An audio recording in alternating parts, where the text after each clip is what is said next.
Lepo pozdravljeni.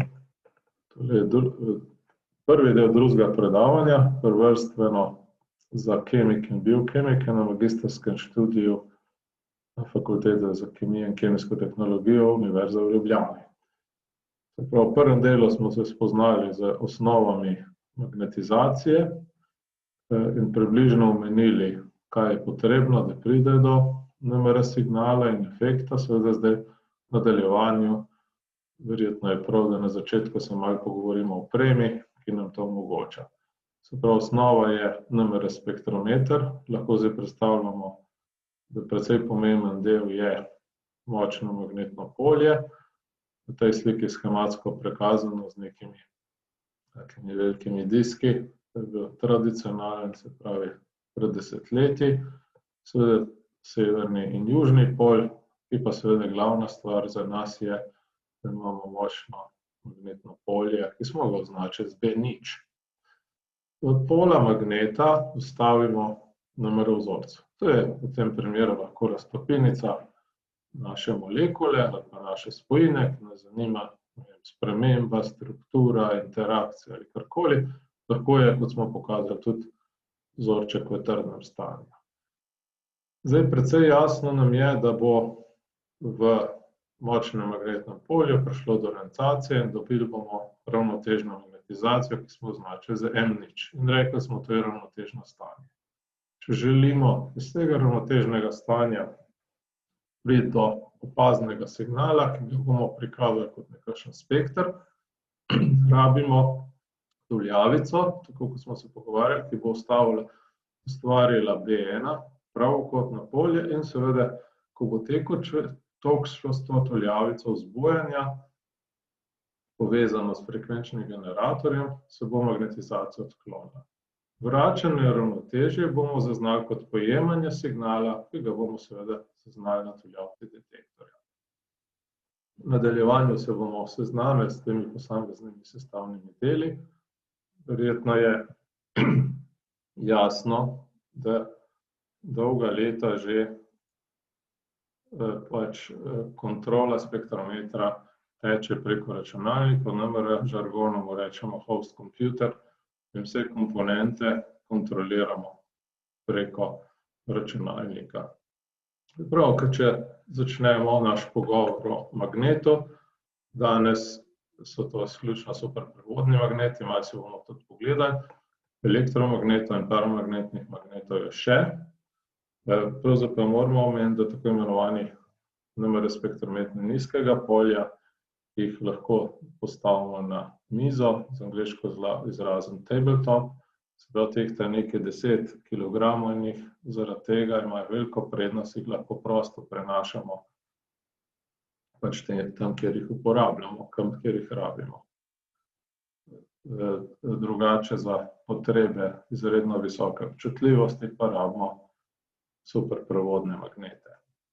Osnova superprevodnega magneta izgleda približno takole kot lonec, neka Deweyjeva posoda, ki je izredno dobro vakuumirana. Če pogledamo z vrha in naredimo tak schematski prikaz, je v sredini votel, ta odprtina je nekaj centimetrov in, kot sem začel, bistveni del je tale, ki je označen z vijolično, superprevodna žica. To so kilometri in kilometri tanke žice, ki so naviti tukaj v centru magneta, potopljeni so v tekoč helij, ki je označen z zeleno. To zagotavlja, da je ta material superprevoden. To pomeni, da ko v žico enkrat spustimo tok, jo nabijemo, rečemo v našem žargonu, bo ta tok tekel več opora, več leti, zdaj vemo tudi iz lastnih izkušenj, več desetletij. In to je, se pravi, nek vitalni del spektrometra. Zdaj pa ta slika je malo iz razmerij. Tukaj vidite in upam, da boste imeli tudi možnost priti na NMR center, da bomo določene stvari lahko pokazali v živo. Zdaj, tako skoraj srednješolsko vprašanje je bilo, kaj je najboljši izolator. Se pravi, veste, da je to vakuum, vmes so s črno označeni vakuumirani plašči in ti vakuumirani plašči skrbijo, da so izgube helija, pa bomo potem odkrili, zakaj je to tako zelo pomembno, da so čim manjše. Se pravi, ni edini razlog samo cena, ker helij ni, tekoč helij ni ravno poceni, ampak so še drugi razlogi, od katerih bomo v nadaljevanju govorili. Zanimivo je, verjetno vam bo, tale zeleni plašč, kjer imamo supraprevodno vežico, ki ustvarja B0, je pa tale rdeči del. To je pa del, se pravi deli te Deweyjeve posode, ki so napolnjeni s tekočim dušikom. Tekoči dušik, veste, da ga je ogromno v zraku, dušika je v zraku, ga zlahka utekočinimo in natočimo. Se pravi, ta je namenjen temu, da se izgube ali pa uparevanje helija upočasni. Seveda vmes so pa tudi vakuumirani plašči, samo toliko, da spomnimo, vrelišče tekočega dušika je 77 kelvinov, helija seveda 4 kelvine. Omenil bi še to, da imamo tukaj vmes med vakuumiranimi plašči tudi posebna Mylar folija, ki skrbi za to, da fotoni, ki bi prišli skozi te kovinske elemente, ki so iz nerjavečega železa, da ti ne bi prispevali k časovnim spremembam. Tukaj sem že malo sproti pokazal, v centru magneta, ki je kar velika zadeva, odvisno seveda kakšnega magnetnega polja. Imamo tuljavo, potopljeno v tekoč helij. Tekoč helij polnimo z vrha, čez take odprtine. Tukaj je pravzaprav tak postopek prikazan. Imamo Deweyjevo posodo s tekočim helijem, linijo in s posebno cevjo, tukaj vidimo malo ožje, s posebno cevjo poskrbimo, da tekoč helij teče, ker seveda to pa je naša osnovna dolžnost, da pazimo, da tekočega helija ne zmanjša. Mogoče tako bi samo omenil, verjetno vsakdo, ko je bil mlad, dobil v roke balon napolnjen s helijem in veste, da pač v neki slabem balonu helij zelo, zelo hitro vide. In to je tudi težava pri vzdrževanju helija v tej posodi. Zaveda, kar poznate je, da se ustvarja taka megla in tisti še bolj zanimivi del, pa tisti, ki se spomnite risank Donalda Ducka, da če vdihamo helij, da se nam spremeni frekvenca zvoka. In potem večji del, v fizičnem smislu je pa vakuumiran del in potem posebni del, ki smo ga tukaj z rdečo označili, ki je napolnjen s tekočim dušikom. Kot sem omenil, ne bi na tem mestu več nadaljevali, ampak seveda upam, da bomo lahko v okviru vaj ali pa kadarkoli kdo želi, naj se le najavi in pride na obisk. Kljub vsemu, da je magnet dejansko neka stvar visoke tehnologije, da je seveda izredno precizno izdelan, pa prihaja do tega, da se časovno malo spreminja. Mogoče nekaj hercev na uro. Tale zveza, ki smo jo spoznali v začetku predavanja, omega je gamma B0, B0 kot naše magnetno polje, omega kot resonančna frekvenca, gamma smo rekli je konstantna za izbrano jedro, giromagnetno razmerje. In če se zamislimo, da bi sledili neki spojini, recimo, da je to tle benzen, in bi vsako uro, recimo preko noči, snemali spekter, jasno, če bi polje se rahlo spreminjalo, bi seveda signal, prav frekvenca tega signala na skali kemijskega premika vsako uro bila na drugem položaju. In seveda tak spekter bi imel zelo malo uporabne vrednosti, zato seveda bi bilo treba nekaj narediti. In kaj so proizvajalci ali pa raziskovalci na začetku naredili? Znotraj NMR spektrometra so eno od frekvenčnih krogov, ki je uglašeno na frekvenco deuterija, se pravi deuterij, še enkrat poudarjam, deuterij ima NMR efekt, so zaklenili na frekvenco deuterija in ko se njegova frekvenca spremeni, se seveda korigira omega in tako za druga jedra ostane B0 konstanta. Se pravi, mislim, da sem že malo nakazal, da je to izredno pomembno, v tem žargonu NMR rečemo field lock, po slovensko bi lahko rekel, da smo polje zaklenili. Recimo, če spremljamo neko encimsko spremembo preko ur, ali pa če spremljamo kemijsko pretvorbo, lahko krajši čas minut ali pa seveda tudi dni, seveda želimo, da je signal se s časom spreminja zaradi sprememb sistema, neke reakcije, ne pa zato, ker bi spektrometer. In to nam ravno tole field lock, se pravi zaklenitev polja, nam to omogoča. Drugi izziv, ko se lotimo meritve, je pa ta, če tole namere cevka, tukaj sem schematsko, vzdolž osi Z imamo zunanje magnetno polje, B0, seveda si želimo, da v idealnih razmerah volumski element, ki je tisti, ki ga bomo opazovali, seveda višja koncentracija, o tem smo govorili na prejšnjem predavanju, o problemih občutljivosti in pomena, da imamo dovolj veliko koncentracijo. Želimo, da molekula, ki bi bila tukaj zgoraj, pa tukaj spodaj, seveda tako v smislu predavanj povedan, rezultira v en signal, če gre za enako molekulo.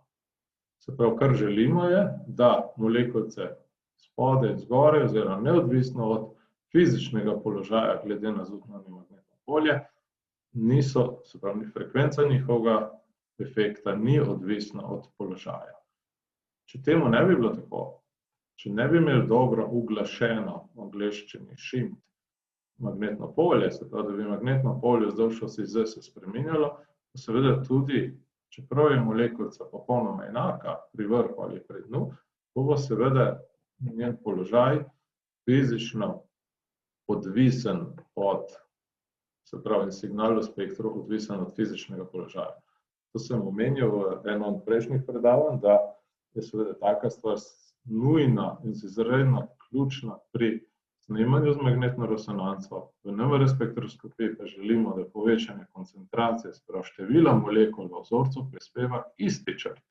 Ne želimo imeti prostorske ločljivosti. Zdaj, kako to narediti, da bo polje homogeno? Se pravi, stvari grejo lahko zelo daleč, če je vse lepo nastavljeno na spektrometru, in to je seveda prepuščeno operaterju. Tukaj sem spominjam, omega je gamma B0, B0 seveda, če smo v centru spektralnega območja, oziroma B lokalno, če smo odmaknjeni od tem senčenju in kemijskem premiku smo govorili.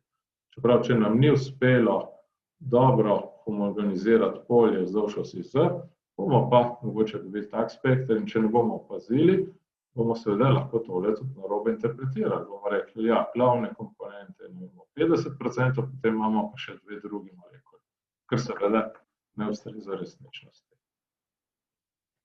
Zdaj, kaj so proizvajalci naredili? Ustvarili so, se pravi, dodatne tuljave vzdolž osi Z, ki seveda, če je tole profil magnetnega polja brez toka skozi tuljavo, ki ustvari gradient polja Z, ki seveda kompenzira. Večja sprememba, večji tok skozi to tuljavo, in rezultat je, se pravi, prostorsko stabilno magnetno polje magneta B0. Pa to ustvarimo tako, da imamo vzdolž osi Z tuljavice, ki, ko spustimo tok vzdolž te osi, se pravi, povečamo ali zmanjšamo magnetno polje. Seveda, linearno odvisnost ne bo edina, imamo tudi parabolično, zdaj na četrto, zdaj na tretjo, zdaj na peto. In tokovi skozi te tuljave bojo prispevali k temu, da bo dejansko polje prostorsko homogeno. Nimamo samo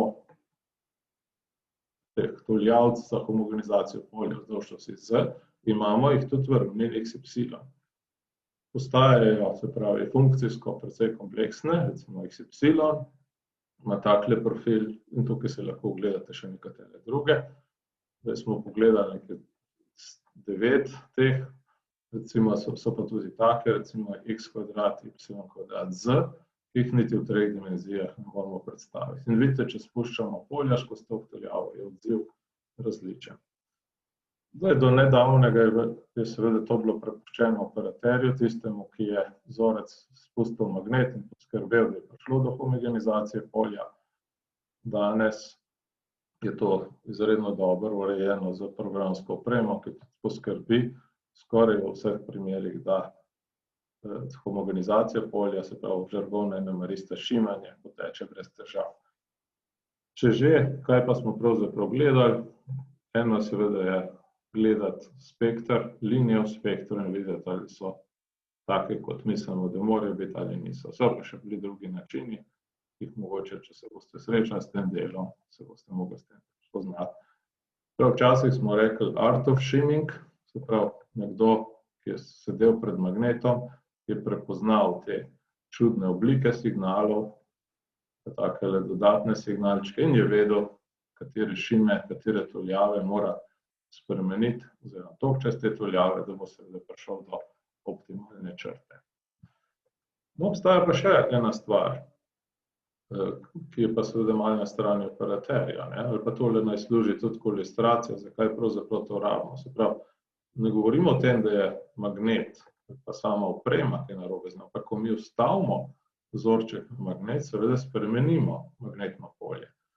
In še posebej si lahko predstavljamo, če imamo neraztopljeni trdni delec ali pa recimo malo zraka v vzorčku, bo seveda to ključno vplivalo na potek magnetnih silnic, kot je tle schematsko prikazano, s tem homogenosti magnetnega polja in lahko si predstavljate, da seveda tako stvar želimo odpraviti in se seveda izogniti.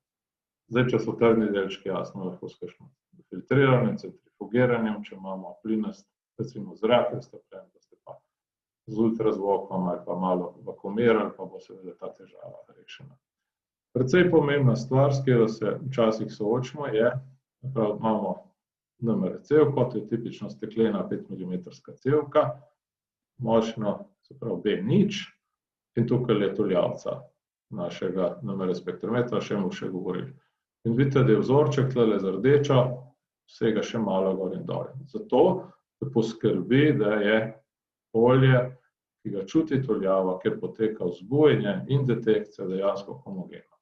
Če bi bilo vzorčka malo manj, seveda bomo tudi v tem delu, kjer detektiramo signal, opazili že spremembe. In to je tisto, kar smo prej govorili, da tega se nikakor nočemo privoščiti, ker bo to povzročilo lahko nenadejane efekte v spektrih. Na tem mestu bi dodal, prav tukaj vidite, da tuljavca recimo zajame na tej slikci približno dobro polovico množine vzorca, v kakšnih primerih celo samo 1/3, in raziskovalci, človek, ki ima ime Shigemi, seveda se vprašajo, zakaj pa bi recimo 2/3 vzorca, recimo tale gor, je izredno pomemben za izvedbo meritve. K samemu zajemu signala in zbujanju, pa tako kot ta spodaj, nič ne prispevata. In je naredil cevke, ki so po angleško susceptibility match, se pravi magnetno susceptibilnost imajo tako, kot ustreza vzorcev. Se pravi, vsaj v prvem približku. Če imamo raztopino vzorcev v vodi, tale del stekelčka zapolnjen s steklom, ki ima enako magnetno susceptibilnost kot voda, to pomeni, da ves vzorec, ki ga bomo dali v NMR cevko in potem izvajali meritve, bo samo v delu, ki je dejansko pomemben za našo izvedbo naše meritve. In tukaj gor seveda enako. Kaj zdaj to pomeni? V tej skici bi pomenilo, da smo isto množino vzorca, isto število molov raztopili v polovičnem volumnu. In jasno nam je že iz prejšnjih predavanj, da bo to precej pomembno za občutljivost naše meritve. Zdaj, izredno pomemben, če ne vitalen del NMR spektrometra je sonda. To je del opreme, ki ima cilindrično obliko in ga tipično vstavimo v magnet. Če so tole polje našega magneta, ali pa spomnite se, da je bil magnet v sredini votel, tukaj zraven so tuljave polja, ki se za šimanje, ki se nič ne spremenja, in tukaj je schematsko pokazano, da imamo noter sondo. Recimo na NMR spektrometrih, ki jih imamo mi v Ljubljani, je tale odprtina 54 mm. In tukaj noter se vstavi cilindrična cev, ki rečemo po angleško NMR probe. To je zdaj precej vitalen del spektrometra, če ne najbolj vitalen. Vse, kar vemo, je v zunanjem mogočnem magnetnem polju, ki je označen z modro. bo seveda zdaj bomo želeli vzbuditi, bomo že del detektirati in seveda vse te komponente sonda vsebuje. Opozarjal sem ali pa pogovarjali smo se o tem, da je seveda magnet superprevodne žice, pa potem tekoč dušike okrog, se pravi smo pri -200 in več stopinjah Celzija. Seveda nikogar od vas verjetno ne zanima, kakšna je struktura proteina. Pri teh temperaturah ali pa material želite mogoče pri celo 150 in več stopinjah gledati fazne prehode.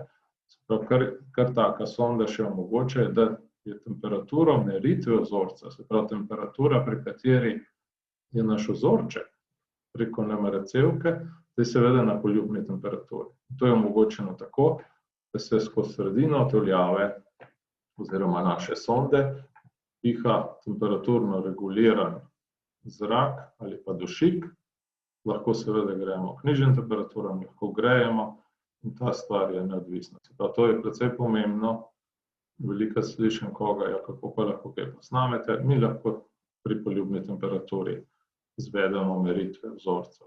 Naj bo to struktura proteinov, naj bo to neka, se pravi, identičnost, ne neke spojine, neka lastnost materijala. Za enega biokemika bo seveda temperaturno relevantno območje 37 stopinj, verjetno 25, zaradi kakšnih termodinamskih 0 stopinj. Za nekoga, ki študira materijale, recimo baterije, bo pa to območje verjetno pomaknjeno še precej k višjim temperaturam. Se pravi, to je precej pomemben element. Temperaturo meritve, ne glede na to, da je magnet operira pri kriogenih temperaturah, je prepuščen operaterju oziroma ga nastavimo glede na zahtevnost meritve, ki hočemo izvesti. Tukaj zraven je malo schematsko pokazan, se pravi, imamo Pulse Programmer, nismo še nič govorili o tem, bomo. Radiofrekvenčni vir, to seveda boste razumeli, da seveda resonančna frekvenca, ki bo vzbudila našo magnetizacijo in seveda detektor. Se pravi, dejansko vidimo, da je to srce NMR spektrometra. Zdaj opozoril bi še to, sonde pravzaprav zamenjamo glede na to, kakšne vzorce opazujemo. Tradicionalno je veljalo, če je tole NMR cevka in pogledamo njen presek, če je seveda v tem delu, kjer so tuljavce, vse homogeno, bomo seveda dobili izvrstno lepo linijo in zato, da smo to dosegli, to še danes včasih počnemo, vzorc vrtimo, ker s tem izpovprečimo različne efekte, do katerih bi lahko prišlo. Pomembno je pa poudariti mogoče, da veliko meritev danes izvedemo ob nevrtenju vzorca, praktično pa čisto vse dvo- in večdimenzionalne eksperimente vzorca ne vrtimo. Tukaj je schematsko pokazano, kako izgleda NMR cevka, tukaj je tisto, kar pridejo tuljavce in potem, kako je to topilo nad in pod delom, ki je zanimiv za vzbujanje in detekcijo, sem pa že malo povedal. Se pravi, RF tuljavca izgleda takole, se pravi, schematsko tukaj imamo koordinatni sistem, vzdolž osi Z in B0 in tuljavca je postavljena v to zunanje magnetno polje. Vidite, da ima obliko sedla, njena osnovna funkcija je, da ko bomo spustili tok skozi njo, da bo ustvarila B1, ki bo pravokotna na B0, se pravi popolnoma frekvenčno usklajeno, jasno, če želimo, da bo prišlo do resonance, temu mora biti tako. Mislim, da smo že nekaj govorili o tem, da če kakršnokoli tuljavo damo vzorček, bomo spremenili frekvenco, se pravi resonančni krog je treba oglasiti. Tukaj imamo, da vas spomnim z osnov fizike, eno zvezo, kako je frekvenca odvisna od induktivnosti in kapacitete in tukaj imamo tuljavce in kondenzatorske elemente, ki poskrbijo, da je resonančni krog oglašen. V NMR žargonu govorimo o tuningu, s tem prilagodimo frekvenco in matchingu, s katero popravimo impedančno prilagoditev. Zdaj, to je izredno pomembno, zato da dejansko ves tok, ki ga spustimo skozi tuljavo, dejansko ustvari B1, ki deluje na vzorec. Zdaj, če bi bili v živo, bi vas vprašal, ali mislite, da je teh tuljavcev v sondi lahko več. In če pogledamo tole sliko, vidite, da jih je več. Se pravi, tukaj sta verjetno vsaj dve. Zakaj pa dve? Ja, ena je recimo za protonsko frekvenco, druga je za dušikovo. ali pa kjerokoli heterojedro, se pravi jedro N15.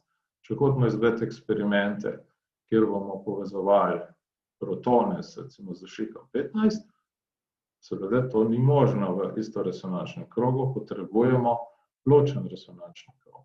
In zato je teh tuljavcev tudi več. Se pravi, za trojno resonančne eksperimente, ki jih tipično izvajamo na bioloških makromolekulah, so recimo proteini, bomo seveda rabili v sondi 3 take tuljave, če želimo izvajati tak eksperiment. Tukaj je nekaj zahtev, o katerih smo malo tudi govorili, ko smo govorili o homogenizaciji polja. B1 mora biti seveda pravokotno, ker če želimo M0 odkloniti vzdolž osi Z v XY, seveda moramo to narediti tako, da bo dejansko vsa magnetizacija v ravnini XY. Jasno, da mora biti homogeno, tako kot smo govorili. Se pravi, vse molekulce vzdolž te osi Z se morajo odkloniti. Sonde izgledajo takole, tam neke slikice, se pravi, vidite, takole izgleda kot ena cev, ki je ostala v sredini magneta. Tukaj mogoče kar dobro vidimo tole pentasonda, ki ima 5 frekvenc, se pravi, ena je za deuterij, druge 4 so pa proton, C13, N15 in fosfor 31. Se pravi, ta ima dejansko 5 tuljavic. To je seveda smiselno si ogledati, ko boste imeli možnost priti na obisk. Opozoril bi še na tem mestu, tukaj imamo sliko hladne sonde, razvoj zadnjih let, že kar nekaj let, 15 in več, je omogoča, da imamo tako imenovane hladne, kriogene sonde. Pri teh sondah so tako tuljavice in predojačevalne stopnje ohlajene na kriogene temperature, okoli 20 do 25 kelvinah. To povzroči, da je šum v žicah minimalen in izredno prispeva k občutljivosti izvedbenega meritev. Tudi do faktor 3 do 4-krat. Seveda to si lahko predstavljate, da je izredno ključno, se pravi, ni se nam treba mučiti s pripravo proteina, katerega priprava je recimo izredno draga. Imamo mikrogram 2 spojine iz sinteze, ki bi radi vedeli, če je prava, kakšnih stranskih produktov in vse to nam seveda take sonde omogočajo. Omenil bi še en element, ki nastopa v tuljavah in je prišel iz metod slikanja z magnetno resonanco. Ves čas smo poudarjali, kako želimo, da je magnetno polje vzdolž osi Z homogeno in nima nobene odvisnosti od prostorskega položaja. Kljub temu pa so se uveljavile in prišle v NMR visoke ločljivosti pred nekaj leti metode, kjer s tuljavcami, ki jim rečemo gradientne tuljave, ustvarimo majhno gradientno polje, to gre za velikostne rede šibkejše, kot je B0, ki pa bojo naredili tako polje, ki bo odvisno od položaja vzdolž osi Z. In to seveda lahko naredimo tudi v ravnini X oziroma Y. O tem bom govoril, ko bom lahko pokazal, ko bomo znali dovolj NMR-ja, da bom lahko pokazal, kako to v resnici teče. In takrat vas bom opozoril, se pravi, gre za gradientno selektivne eksperimente, gre za eksperimente difuzije, ki omogočajo pogled v razlikovanje po molekulskih masah, po velikosti, mogoče za kemike in farmacevte, ločevanje po asociaciji, se pravi velikosti molekul, imamo dimer, tetramer, ketaz. Se pravi, spoznali smo na spektrometer, tukaj naprej bomo začeli z vzbujanjem in osnovami, se pravi, zaznave signalov in obravnave, ampak to je že predmet naslednjega dela predavanja in ga tukaj končujem.